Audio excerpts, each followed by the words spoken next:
अस्सलाम वालेकुम। आज हमें चैप्टर स्टार्ट करना है स्टैटिस्टिकल इन्फ्रेंस हाइपोथेसिस टेस्टिंग। इसमें हमें फर्दर देखना है। आपको पता है, मैंने जब हमने फर्स्ट चैप्टर पढ़ा था उसमें हमने देखा था स्टैट्स की दो ब्रांचेस होती हैं। एक ब्रांच को हमने डिस्क्रिप्टिव स्टैटिस्टिक मतलब होती है, और एक सेकंड हमारे पास ब्रांच होती है इन्फ्रेंस, स्टैटिस्टिकल इन्फ्रेंस। ठीक है, इन्फ्रेंशियल स्टैटिस्टिक वहाँ पे इसका नाम आपने पढ़ा था। डिस्क्रिप्टिव स्टैटिस्टिक्स में जो भी हमने जो है बेसिकली पढ़े, mean, median, mode, graph, charts, diagrams, जो भी सारा डिस्क्रिप्टिव जो हमने जो है डिस्क्राइब कर रहा होता है हमारे डाटा को, वो सारी चीज़ें जो हमने मोस्टली अपनी जो है फर्स्ट बुक में हमने देख ली थी, पार्ट 1 में। वो सारा हमारा डिस्क्रिप्टिव स्टैटिस्टिक था। इन्फ्रेंशियल स्टैटिस्टिक में फर्दर इसकी दो ब्रांचेस होती हैं। एक आपके पास होता है एस्टिमेशन, और एक आपके पास होता है हाइपोथेसिस टेस्टिंग। ये मैंने आपको तभी बताया था कि ये इसकी दो ब्रांचेस हैं फर्दर स्टैटिस्टिकल इन्फ्रेंस की, एक एस्टिमेशन और एक टेस्टिंग ऑफ हाइपोथेसिस। अब यहाँ पे हमने जो है बेसिकली हाइपोथेसिस टेस्टिंग जो है इस चैप्टर को देखना है। ठीक है, अब सबसे पहले तो आप के पास है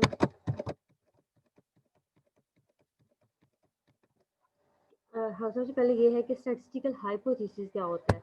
ये हाइपोथेसिस टेस्टिंग में फर्दर हमें देखना है स्टैटिस्टिकल हाइपोथेसिस क्या होता है।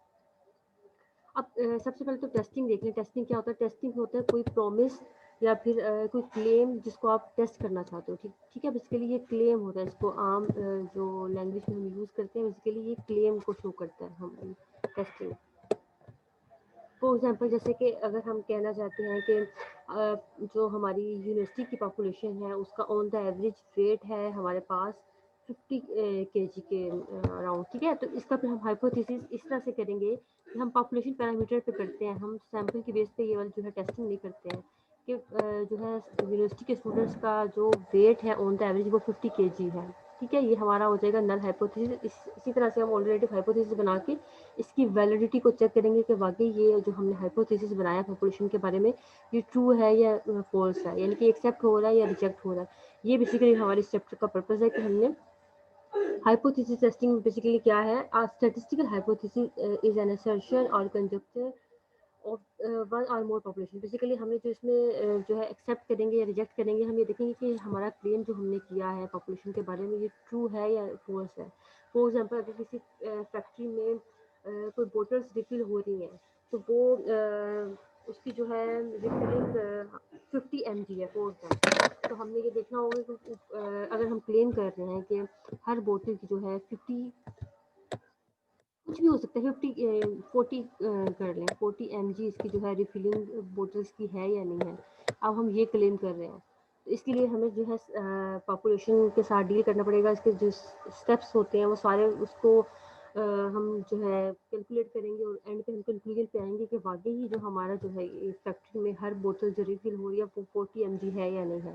सिमिलरली, अगर हमने ये क्लेम किया कि हमारी यूनिवर्सिटी की पॉपुलेशन का on the average weight 50 KG है, तो हम इस जो है हाइपोथेसिस को वैलिडेट करेंगे डिफरेंट स्टेप्स के थ्रू कि ये वाकई वैलिडिटी है या नहीं, कि आपका जो पॉपुलेशन पैरामीटर 50 केजी है या नहीं, सबका वेट ऑन द एवरेज। ठीक है, बेसिकली हाइपोथेसिस टेस्टिंग हमारे पास एक तरह से क्लेम होता है। उस क्लेम को फिर हम जो है डिफरेंट स्टेप्स के थ्रू देखते हैं। ठीक है, अब सबसे पहले तो आपके पास स्टैटिस्टिकल हाइपोथेसिस क्या होता है, नेक्स्ट आ जाएगा इसके बाद इसकी इंट्रोडक्शन में हाइपोथेसिस टेस्टिंग की डेफिनेशन। ठीक है, ये डेफिनेशन इंपॉर्टेंट है। Hypothesis testing is a very important phase of statistical inference. It is a procedure which enables us to decide on the basis of information obtained from the sample data whether to accept or reject or assumption about the value of population parameter। ठीक है, ये हमने population parameter के बारे में claim किया है, और हम सैंपल के थ्रू इसको वैलिडेट करेंगे कि एक्सेप्ट करना है हमने इसको या रिजेक्ट करना है। ठीक है, ये सैंपल डाटा हम लेंगे, उसके थ्रू हम भी करेंगे कि एक्सेप्ट करना है हमें स्टेटमेंट को या रिजेक्ट करना है about population parameter. such a statement or assumption which may or may not be true called statistical hypothesis। ठीक है, ये ज़रूरी नहीं है कि ये ट्रू हो, फॉल्स भी हो सकती है। ये हमारे पास होगी स्टैटिस्टिकल हाइपोथेसिस की डेफिनेशन और ये हाइपोथेसिस टेस्टिंग की। We accept the hypothesis as being true when it is supported the sample data. अगर सैंपल डाटा को सपोर्ट कर रहा है तो हम उसको एक्सेप्ट कर लेंगे, अदरवाइज उसको हम रिजेक्ट कर देंगे, कह देंगे रिजेक्ट हो गया to support the data. It is important to understand what we mean by the terms reject and accept in the hypothesis testing. The rejection of the hypothesis is to declare It falls. Acceptance of the hypothesis conclude that it is not sufficient evidence to reject it. ठीक है, अब इसमें उन्होंने कहा है कि rejection का मतलब है कि हम इसको डिक्लेयर कर रहे हैं फोर्स, लेकिन एक्सेप्टेंस का बेसिकली एक्सेप्टेंस का ये मतलब नहीं है कि हम उसको रिजेक्ट कर रहे हैं। ठीक है, conclude that there is no sufficient evidence to reject it. Acceptance का मतलब ये है कि हम कोई हमारे पास एविडेंस नहीं है कि हम इसको रिजेक्ट करेंगे, इसका मतलब हम इसको एक्सेप्ट करेंगे इसमें। ठीक है, एक्सेप्टेंस वाले में रीजन में एक्सेप्टेंस रीजन में आ गए तो एक्सेप्ट करेंगे। नल एंड ऑल्टरनेटिव हाइपोथेसिस क्या होते हैं? ये तो बेसिक इंट्रोडक्शन था ना कि आपने हाइपोथेसिस बनाना होगा, क्लेम करना है या कोई प्रोमिस है जो भी वो आपने देखना होगा। नल हाइपोथेसिस और ऑल्टरनेटिव हाइपोथेसिस हमारे पास दो तरह के हाइपोथेसिस बनते हैं, इसको हम एच नोट से डिनोट करते हैं। ठीक है, नल का मतलब होता है ना नोट या एम्प्टी एक तरह से, तो यहाँ पे नल हाइपोथेसिस ऑल्टरनेटिव हाइपोथेसिस की डेफिनेशन देखते हैं। अब नल हाइपोथेसिस को बेसिकली हम करंटली एक्सेप्टेड स्टेटमेंट भी कहते हैं। ठीक है, currently accepted. A null hypothesis generally denoted by a simple H node, इसको H node से डिनोट करते हैं। In any hypothesis which we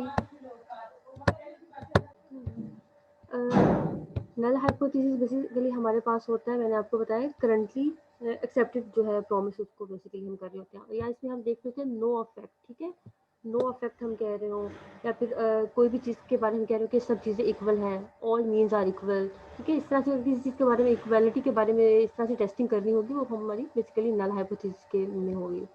Generally denoted by H naught is any hypothesis which is to be tested for possible rejection. ठीक है, possible rejection हम इसको test कर लेते हैं under the assumption that it is true. Today the term is used for any hypothesis. अब ये आपने इसकी जो है डेफिनेशन याद कर लेंगे null hypothesis की। Today the term is used for any hypothesis that is being tested. The word null hypothesis in the term null hypothesis implies in usually H naught is the hypothesis of no effect, यानी कि किसी चीज़ का कोई effect नहीं है, ये हम इसमें टेस्ट कर रहे होते हैं। null hypothesis should always be precise as the given coin is unbiased, यानी कि किसी चीज़ के बारे में आप अनबाइस का मतलब होता है इक्वल टू, इक्वलिटी के बारे में किसी चीज़ के आप जो है वो कह रहे हैं कि इक्वल है दूसरी चीज़ के, यानी कि सैंपल का जो रिजल्ट है वो पॉपुलेशन के रिजल्ट के इक्वल है नहीं, एक तरह ये अनबाइस होता है। तो आप किसी चीज़ की इक्वालिटी के बारे में कर रहे हैं कि ये जो है कोइन इज अनबाइस, यानी कि हेड आने के चांसेस भी 1/2 है, टेल आने के चांसेस भी 1/2 है, तो इसको अनबाइस कहेंगे। Drug is ineffective in curing a particular disease. The difference between the two teaching methods is null or zero. The hypothesis usually assign numerical value. ठीक है, उनको न्यूमेरिकल वैल्यू, जैसे कि हमने यहाँ पे अज्यूम किया था कि हमारा हम हाइपोथेसिस है कि हम 50 kg जो है यूनिवर्सिटी स्टूडेंट्स का ऑन द एवरेज वेट है, ये हम हाइपोथेसिस टेस्ट कर रहे हैं। ठीक है, तो ये हमारा क्लेम है। बेसिकली मैं दोबारा से एक बार समराइज कर दूँ, स्टैटिस्टिकल इन्फ्लुएंस में हमने टेस्टिंग ऑफ हाइपोथेसिस पढ़ रहे हैं। अब इसमें हमारे पास हाइपोथेसिस टेस्टिंग क्या होता है? अ क्लेम और promise that we want to test, यानी कि वो क्लेम या प्रॉमिस जिसको हम टेस्ट करना चाह रहे हो कंसर्निंग अबाउट पॉपुलेशन। ये देखिए, पॉपुलेशन पैरामीटर को ही हमेशा हम टेस्ट करते हैं। सैंपल नहीं, एक्स बार इक्वल टू 15 नहीं हम कह सकते हैं, सैंपल की बेस पे करते हैं, लेकिन करते हैं हम पॉपुलेशन को। ठीक है, टेस्ट है पॉपुलेशन का कर रहे होते हैं सब। A statement about population about on the average of height of population या वेट, किसी भी चीज़ के बारे में आप कर सकते हो क्लेम के ऑन द एवरेज ये है। अगर हम ये चेक करना चाहें कि हमारा जो हाइपोथेसिस है इसको वैलिडेट कर रहा है या नहीं कर रहा है, तो ये हम इस तरह से देखेंगे। For example, we think the average height of students in all college is 62 inch. This is statement is to be taken hypothesis and written symbolically h naught is equal to 62। अब अगर आप वो कह रहे हैं कि आप 62 इंच किसी उसका जो है हाइट को मेजर करना चाह रहे हैं on the average height of student 62 inch, तो आप इस तरह से इसको कर सकते हैं। इसको हम अल्टरनेटिव हाइपोथेसिस नल हाइपोथेसिस को इस तरह से लिखेंगे। अल्टरनेटिव हाइपोथेसिस को नाम आपने याद रखना, एमसीक्यूज में पूछा जा सकता है कि इसको रिसर्च हाइपोथेसिस भी कहते हैं। ठीक है, ये रिसर्च हाइपोथेसिस भी कहलाता है।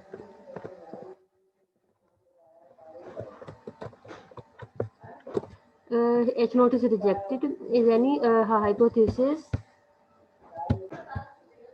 अब ये हमारे पास है alternate hypothesis any other hypothesis which is except for when the null hypothesis H naught is rejected। जब H naught reject हो जाएगा तो इसका मतलब है हमने alternative hypothesis को accept करना होगा, यानी कि अगर हमने ये क्लेम किया था कि ऑन द एवरेज वेट जो है स्टूडेंट्स का वो 50 kg है, तो उसका ऑल्टरनेटिव हाइपोथेसिस क्या हो जाएगा हमारे पास कि उनका on the average weight 50 kg नहीं है, ये हमारा H1 हो जाएगा।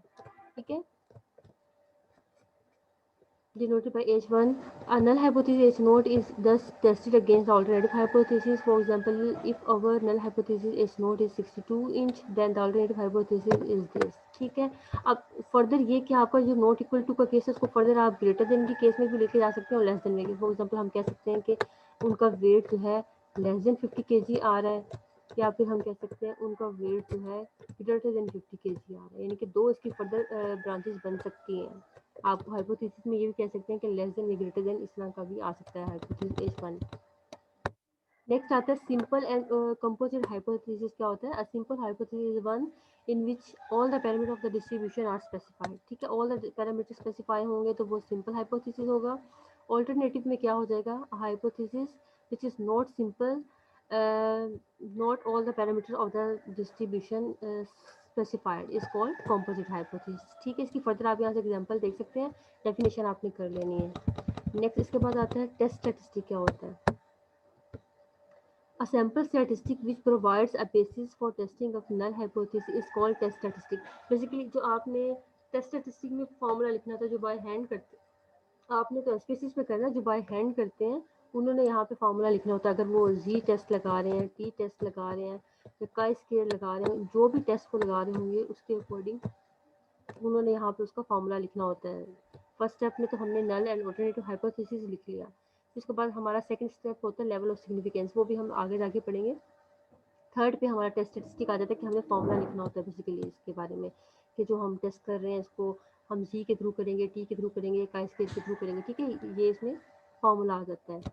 नेक्स्ट हमारे पास आ जाता है एक्सेप्टेंस एंड रिजेक्शन रीजन। क्या होता है? All possible values which a test statistic may assume can be divided into two mutually exclusive groups. One group consisting, अब ये यहाँ पे आ जाता है कि आपके पास जो है डेटा दो ग्रुप्स में डिवाइड हो जाएगा, एक्सेप्टेंस रीजन और रिजेक्शन रीजन। ठीक है, इस तरह से फॉर एग्जाम्पल अगर हम देखते हैं तो हमारी ये जो अंदर एरिया आ रहा है ये हमारा एक्सेप्टेंस रीजन होगा, और ये जो बाहर हमारा एरिया है ये वाला रिजेक्शन रीजन होगा दोनों साइड्स पे। अगर इस एरिया के अंदर वैल्यू आ जाती है तो एक्सेप्ट हो जाती है, अगर इन दोनों एरियाज में आती है यानी इस एरिया से बाहर आ जाती है वैल्यूज तो वो रिजेक्ट हो जाती है। इस वाले एरिया को हम क्या कहते हैं? Acceptance region. ठीक है, हमेशा एक्सेप्टेंस रिजेक्शन रीजन दो में डिवाइड होता है डाटा। तो ये हमारा एक्सेप्टेंस रीजन होगा और ये जो हमारा दोनों साइड्स पे है ये हमारे रिजेक्शन रीजन होंगे। अगर इसमें वैल्यू आएगी तो हम रिजेक्ट कर देंगे, अगर इसमें वैल्यू आएगी तो हम एक्सेप्ट कर लेंगे। All possible values which a test statistic may assume can be divided into two mutually exclusive groups. One group consisting of values which appear to be consistent with the null hypothesis and other having the values unlikely to occur H naught is true. The first group is called acceptance region and the second set of values known as rejection region for the test statistic. The region is also called critical region. ठीक है, ये MCQs में पूछा जा सकता है, rejection region को हम क्रिटिकल रीजन भी कहते हैं। द वैल्यूज अब ये क्रिटिकल वैल्यूज की डेफिनेशन आ गई। तो values which separate the critical region from acceptance region is called critical value. अब ये क्रिटिकल वैल्यूज कहलाएंगी, ये दोनों जो आपके एक्सेप्टेंस रिजेक्शन रीजन को सेपरेट कर रही हैं ये वैल्यूज आपकी क्रिटिकल वैल्यूज कहलाएंगी। The critical values which can be in the same unit as the parameter और स्टैंडर्डाइज यूनिट्स। ठीक है, नेक्स्ट आ जाएगा ये बहुत ही जो है इम्पोर्टेंट कॉन्सेप्ट भी है और इजी भी। टाइप 1 एंड टाइप 2 एरर क्या होता है आपके पास? टाइप 1 एरर ये होता है कि अगर कोई चीज़ आपके पास बेसिकली जैसे कि अगर कोई किसी ने कोई क्राइम किया है, वो जाते हैं फिर कोर्ट में जाते हैं, अगर उसको जज प्रूव कर दे कि वो इनोसेंट है, ठीक है, जज उसको प्रूव कर दे कि वो इनोसेंट है और बेसिकली वो हो उसने क्राइम किया हो, तो इस केस में हम उसको क्या कहेंगे? रॉन्ग डिसीजन होगा ना ये बेसिकली, तो ये टाइप 2 एरर कहलाएगा। और उसको जज जो है इनोसेंट डिक्लेयर कर दे जबकि वो गिल्टी था, तो ये हमारा सॉरी जो है डिटेल में पढ़ते हैं तो आपको ज़्यादा क्लियर होगा। मैं दोबारा से बताती हूँ। When we perform a statistical hypothesis, we derive the evidence from the sample in the form of test statistic. There are possibility of the sample evidence lead us to make wrong decision. ठीक है, आप wrong और जो है right decision basically इसमें हम देखेंगे। Type 1 error और Type 2 error wrong decisions होंगे। We may reject the null hypothesis not when it in fact true or may accept of null hypothesis not when it is actually false. ठीक है, अगर अब ये कह रहे हैं कि अगर आपको जो है हाइपोथेसिस बेसिकली यहाँ पे देखें रॉन्ग डिसीजन टाइप एरर में होगा कि आपने जो है बेसिकली आपका हाइपोथेसिस ट्रू था लेकिन उसको जज ने गलत कह दिया, जैसे कि वो इनोसेंट था लेकिन जज ने उसको गिल्टी प्रूव कर दिया, तो ये आपका रॉन्ग डिसीजन हो गया, टाइप 1 एरर हो गया। टाइप 2 एरर आपका ये होगा कि जज ने उसको जो है एक्सेप्ट कर दिया, जज ने कह दिया कि ये इनोसेंट है और जबकि वो गिल्टी था, तो ये आपका टाइप 2 एरर हो गया। यहाँ पे जज ने उसको इनोसेंट डिक्लेयर किया जबकि वो गिल्टी था, और यहाँ पे उसको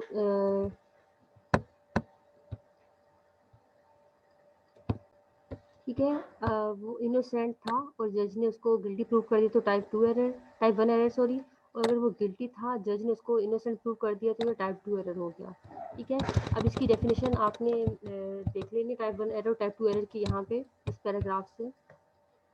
A type 1 error is made by rejecting H node if H node is actually true। ठीक है, टाइप 1 एरर की डेफिनेशन होगी। टाइप 2 एरर की, a type 2 error is made by accepting H node if H node is actually false या H1 is actually true।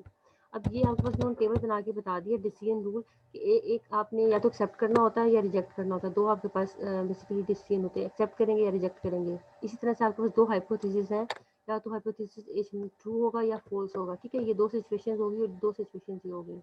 अब first situation ये है कि एक्सेप्ट एच नोट और एच नोट इज ट्रू, यानी कि आपने इसको इनोसेंट डिक्लेयर कर दिया और वो इनोसेंट था, तो ये आपका करेक्ट डिसीजन हो गया। यहाँ पे ये है सेकंड में कि वो इनोसेंट है लेकिन जज ने उसको गिल्टी प्रूव कर दिया, तो ये आपका टाइप 1 एरर हो गया, यानी कि एक चीज़ ठीक थी उसको आपने गलत कह दिया, तो टाइप 1 एरर हो गया। टाइप 2 एरर क्या हो गया कि H1 इज फॉल्स, यानी कि वो गलत था, यानी कि वो गिल्टी था लेकिन आपने उसको इनोसेंट कह दिया, तो ये टाइप 2 एरर हो गया। एक चीज़ गलत है लेकिन उसको सही कह रहे हो, तो टाइप 2 एरर हो गया। और करेक्ट डिसीजन में ये है कि वो गलत था, उसको गलती कहा, तो ये करेक्ट डिसीजन होगा। दोबारा से मैं रिपीट करती हूँ, टाइप 1 एरर क्या होगा कि वो इनोसेंट था लेकिन उसको गिल्टी प्रूव कर दिया, यानी कि सही था वो लेकिन उसको गलत कह दिया, तो ये टाइप 1 एरर हो गया। सेकंड में ये है कि वो गलत था लेकिन उसको सही कह दिया, तो ये हमारा टाइप 2 एरर हो गया। अब यहाँ से इसको देख लीजिएगा, पैराग्राफ में एग्जांपल दी हुई है कि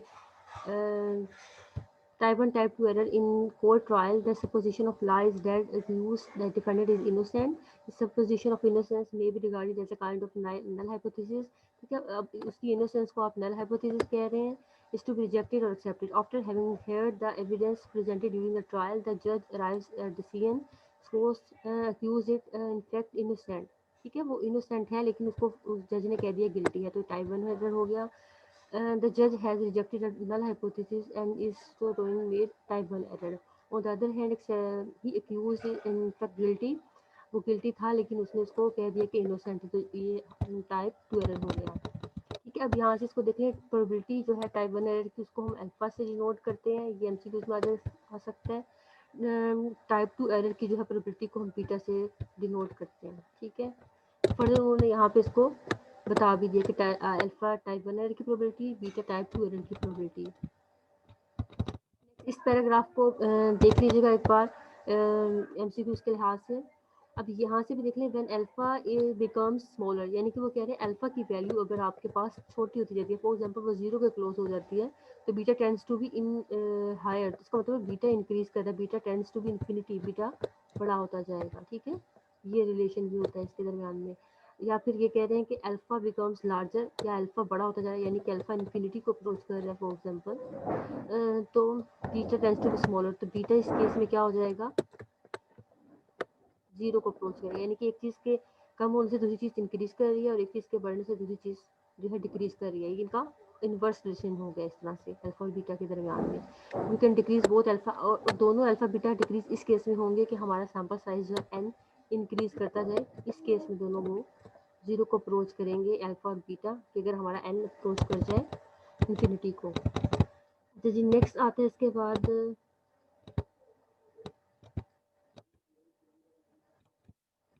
पावर ऑफ टेस्ट। क्या होता है द पावर ऑफ टेस्ट? जो बेसिकली पावर है हमारा जो टाइप 2 था एरर, उसके बेसिकली रिस्पेक्ट से है, with respect to the specified alternative hypothesis probability of rejecting a null hypothesis when it is actually false. ठीक है, आपने रिजेक्ट कर दिया अगर आपकी जो है H1 गलत था, जिसको आप पावर ऑफ टेस्ट भी कहेंगे। ये बेसिकली बीटा का कॉम्प्लीमेंट है। ठीक है, कॉम्प्लीमेंट उसका, यानी कि बीटा का 1 माइनस बीटा से कॉम्प्लीमेंट हो गया। अगर इसको यहाँ पे एक्सेप्ट एच नोट कर रहे होते जबकि एच नोट फॉल्स था, तो टाइप 1 2 एरर हो जाता। अब यहाँ पे इसको हमने रिजेक्ट कर रहे हैं जबकि वो गलती था, तो ये पावर ऑफ द टेस्ट हो गया। नेक्स्ट इसके बाद आता है कॉन्सेप्ट सिग्निफिकेंस लेवल क्या होता है, इसको भी यहाँ से एक बार रीड कर लीजिए कि ओसी कर्व हम बनाते हैं टाइप 2 एरर के लिए फॉर एमसीक्यूज। सिग्निफिकेंस लेवल क्या होता है, is the test of hypothesis. Power of test मैंने आपको बताया वो होती है 1 माइनस बीटा, यानी कि टाइप 2 का जो है उसका कॉम्प्लीमेंट। अब हमारे पास ये लेवल ऑफ सिग्निफिकेंस हमारे पास 1 माइनस अल्फा का एक तरह से कॉम्प्लीमेंट होगा टाइप 1 एरर का। ये है कि basically probability is used to standard rejecting the null hypothesis H naught when H naught is assumed to be true. This probability is equal to some small P assigned value conventionally denoted by alpha. ये आपको questions में alpha की value given होगी, तो आपने इसको इसकी base पे अपना डिसीजन करना होगा। The value alpha is also known as size of the critical region. It is noteworthy that the significance level and the probability of type 2 error are equivalent. ठीक है, सिग्निफिकेंस लेवल और type 1 error आपका equal होता है, ये भी alpha होता है और ये भी होता है। लेवल ऑफ सिग्निफिकेंस और टाइप 1 एरर इक्वल होता है, लेकिन जो आपका कॉन्फिडेंस इंटरवल है 1 माइनस अल्फा, वो 1 माइनस अल्फा होता है। सिग्निफिकेंस लेवल 5% या 1% यूजली यूज़ करते हैं अगर आपको गिवन नहीं होता। अगर वैसे यूजली आपको डाटा में गिवन होता है, अगर नहीं है तो अपने 5% या 1% लेना है। 5% को ही प्रेफर करते हैं हम। नेक्स्ट इसके बाद टेस्ट ऑफ सिग्निफिकेंस क्या है। Test of significance is a rule or procedure by which sample results are used to decide whether to accept or reject the null hypothesis. Such a procedure is usually on the test of significance and sampling distribution. अब basically इसके ऊपर जो है आपने test of significance पे आपने decision rule लेना होता है कि आपने एक्सेप्ट करना है डाटा को या रिजेक्ट करना है। तो ये भी आपका एसपीएसएस के थ्रू ही होगा, लेकिन आपने यहाँ इसकी डेफिनेशन देख लेनी है। अब यहाँ से आ जाता है 1 टेल और 2 टेल टेस्ट क्या होता है, कि ये इम्पोर्टेंट डेफिनेशन है। 1 टेल का मतलब है जिसकी एक ही टेल हो, ठीक है, और 2 टेल का मतलब कि जिसके बोथ साइड्स पे जो है एक्सेप्टेंस रिजेक्शन रीजन के, जब भी हमने देखा था ये इसका एक्सेप्टेंस रीजन अगर फॉर एग्जाम्पल, तो इसका रिजेक्शन रीजन दोनों साइड्स पे लाई करता है। ये इनका रिजेक्शन रीजन सिर्फ एक साइड पे लाई करता है 1 टेल पे, लेफ्ट टेल पे या राइट टेल पे। तो 1 टेल का मतलब है कि जस्ट एक टेल पे एक साइड पे उसका रिजेक्शन रीजन लाई करेगा, या तो वो क्वेश्चन के मुताबिक लेफ्ट होगा या राइट टेल होगा, या आपको क्वेश्चन में गिवन होगा उसकी कंडीशन के वो लेस देन के लिए केस है या ग्रेटर देन के लिए केस है। A test statistic which the entire rejection region is located only one tail of the two other sides, right tail or the left tail of the sample distribution is called one tail test। ठीक है, left या right tell में होगा उसको हम one tail test कहेंगे। ठीक है, वन साइडेड भी कहेंगे इस टेस्ट को। अब इसमें फर्दर आ जाएगा कि लेफ्ट टेल है या राइट टेल। अगर राइट टेल साइड पे होगा तो राइट, और अगर लेफ्ट साइड पे होगा तो लेफ्ट होगा। और अगर दोनों साइड्स पे लाई करेगा आपका, तो वो आपका टू टेल टेस्ट हो जाएगा। ठीक है, 2 टेल में आपके पास इक्वालिटी आती है और 1 टेल में आपके पास एज 1 में इक्वालिटी नहीं आती, ग्रेटर देन या लेस देन आएगा एज 1 में। एज नोट में हमेशा इक्वालिटी एग्जिस्ट करती है। ठीक है, या तो ग्रेटर देन इक्वल टू आ जाएगा, या लेस देन इक्वल टू आ जाएगा, या इक्वल टू आ जाएगा। ये तीनों कंडीशंस आपकी आ जाएंगी एज नोट में। लेकिन एज 1 के केस में आपके पास less than, just greater than या नॉट इक्वल टू, ये केसेस आएंगे आपके एज 1 के केस में। If, on the other hand, the rejection region is divided equally between the two tails of the sampling distribution of the test statistic, the test is referred to two-tail test या two-sided test जिसको हम कहेंगे। यहाँ से आपने इसकी definition भी कर लेनी है। नेक्स्ट आता है जनरल प्रोसीजर। आपके पास क्या है कि आपने जनरल प्रोसीजर क्या है आपके पास। नेक्स्ट हम देख रहे हैं कि जनरल प्रोसीजर स्टेप्स क्या हैं जो टेस्टिंग के लिए करने पड़ेंगे हमारे इस चैप्टर में। जनरल प्रोसीजर 6 स्टेप्स होंगे बेसिकली वो। General procedure for testing of hypothesis. अब इसमें 6 स्टेप्स हैं आपके पास। ये आप सारा यहाँ से इसको रीड कर सकते हैं, लेकिन मैंने इसको एक पेज पे समराइज फॉर्म में कर दिया कि जो आपने हर क्वेश्चन में यूज़ करने होंगे 6 स्टेप्स। अब इसमें फर्स्ट स्टेप क्या होगा, आपने state null and alternative hypothesis, अपना नल एंड ऑल्टरनेटिव हाइपोथेसिस आपने लिखना है। ये आपकी क्वेश्चन की स्टेटमेंट में होगा गिवन। वहाँ से आपने एच नोट और एच 1 को लिखना होगा। ठीक है, एच नोट में मैंने आपको बताया इक्वलिटी एग्जिस्ट करेगी हमेशा, या तो आ जाएगा equal to, greater than equal to, या less than equal to. Equality आएगी ग्रेटर देन या लेस देन के साथ भी, लेकिन एच 1 में आपकी जो है नॉट इक्वल टू आता है, यानी कि आ जाएगा not equal to, less than आ जाएगा जस्ट, या ग्रेटर देन आ जाएगा। ठीक है, उसके साथ इक्वलिटी नहीं आएगी, ये आपका एच 1 में आ जाएगा। लेवल ऑफ सिग्निफिकेंस आपको या तो क्वेश्चन में गिवन होगा, अगर नहीं तो आपने 5% देना है। थर्ड में टेस्ट स्टैटिस्टिक आपने जो मैंने आपको बताया था फार्मूलाज होते हैं, या तो आपने का स्केल लगाना है, जी टी एफ, जो भी आपने टेस्ट लगाना है इसमें है हमारे पास का स्केल लगाना है जी टी एफ ये अकॉर्डिंग टू क्वेश्चन और डाटा बेस करेगा। नेक्स्ट कैलकुलेशन आपने जो रिजल्ट एसपीएसएस से आएगा वो यहाँ पे लिख देना है। क्रिटिकल रीजन में आपने रिजेक्ट एज नोट करना होगा। अगर आपकी पी वैल्यू यानी कि जो आपका क्वेश्चन में पी वैल्यू आएगी एसपीएसएस से वो ये अल्फा जो आपको ऊपर क्वेश्चन में गिवन होगा उससे अगर लेस है, P value is less than alpha, तो हम क्या करेंगे रिजेक्ट एज नोट। अगर ये रिलेशन एग्जिस्ट नहीं करेगा तो एक्सेप्ट एज नोट होगा, अदरवाइज ये रिजेक्ट ही होगा। ठीक है, और कंक्लूजन में बता देना कि reject H naught as P value is less than alpha. यहाँ पे जो है बेसिकली आपका इस चैप्टर की जो थ्योरी थी ये कंप्लीट हो गई है।